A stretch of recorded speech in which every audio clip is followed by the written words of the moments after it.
In the latter half of the 1st century PCU, the foremost issue plaguing the Tantalus cluster's trade routes was raiding by the expanding Crown Skull buccaneers. Though the Centran Defence Force operated large, intimidating warships which excelled in force projection, the CDF found itself unable to effectively curtail the growing threat. Frustrated by the inflexibility of the Admiralty, a young, enterprising officer took it upon himself to spearhead the development of a new classification of brigantine. Introduced in 090 PCU, the CSV Cuirassier was a revolutionary design, breaking from the convention of modular hulls, which had dominated CDF shipbuilding norms of the era. The Cuirassier featured an entirely bespoke silhouette, one which would be recognizable even into the contemporary era. At a length of just 83.5 meters and a beam of 21.9 meters, the Cuirassier-Class was remarkably well armed for its size. Its primary armament consisted of two 10-inch Bodkin-Lock coil gun turrets and four 6.3-inch swivel gun emplacements. The ship lacks any torpedo magazine, freeing space for its oversized Propulsive Dynamics G18L DFTR engine. Designed for ships of the line, this massive engine is capable of accelerating the small ship far past the G limiters rated to keep the crew alive. Rather than operate as part of a fleet of complementing ships, the Cuirassier-Class was intended to be deployed alone or in small wolfpack units. Where the large ships of the line discouraged pirate activity by virtue of their intimidating presence, the brigantines would leverage their state-of-the-art speed and agility to run down and ensnare individual pirate vessels in traps and force their surrender. The CSV Cuirassier herself is inexorably tied to the career of the legendary Matthew Cormier, the Mad Horseman of Roulette. It served in numerous high-profile actions which would cement Cormier's place in the annals of history. Such famous actions include the recapture of the Red Scream just 3 months into his first deployment, and the resounding victory at the Battle of the Wainwright Gate Forge in 107 PCU.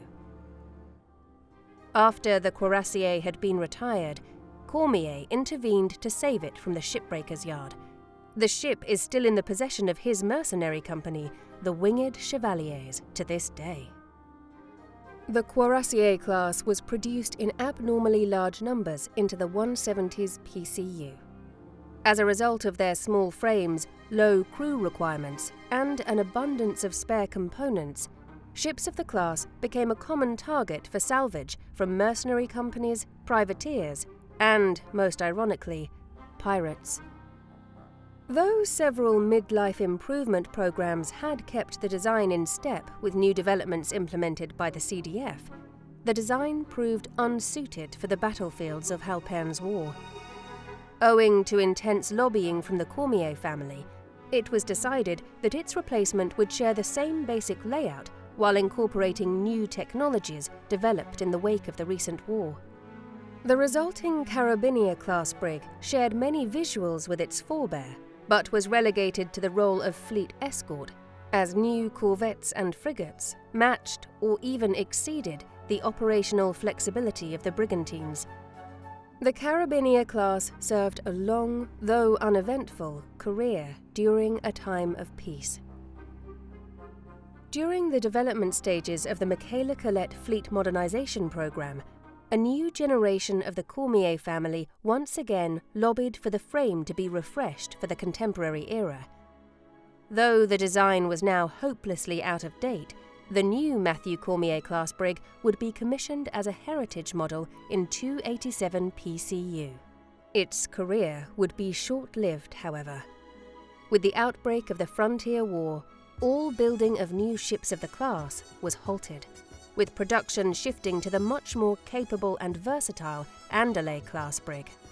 By 293 PCU, all Matthew Cormier-class brigs had been withdrawn from service, being unceremoniously stripped of useful components and sent to the shipbreaker's yard. Owing to its vast production quantities and long career, the Cuirassier-Class Brigantine is among the most recognizable silhouettes in Tantalus. While its term with the Centran Defense Force has come to a close, many hulls continue to see use in every corner of Tantalus. Whether viewed as a revolutionary stepstone in CDF history, or a troublesome pest threatening the security of trade routes in famine-stricken Tantalus, vessels of this proud lineage are expected to continue to operate for many years to come.